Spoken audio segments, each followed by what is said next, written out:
Hello, welcome back to another lecture of series. Today we can discuss about how to clone a project in a full system to GitHub. So let's start.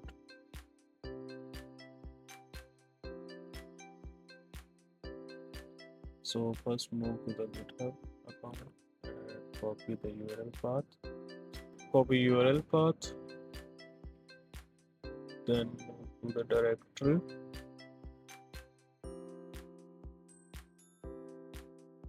Open CMD.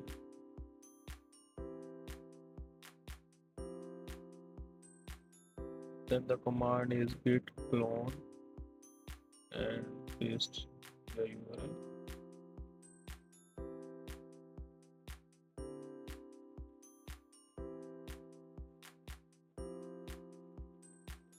After some time, the percentage is goes to 100%, then the project is successfully cloned the system.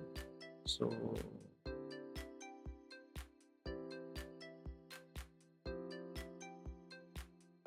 it's very important.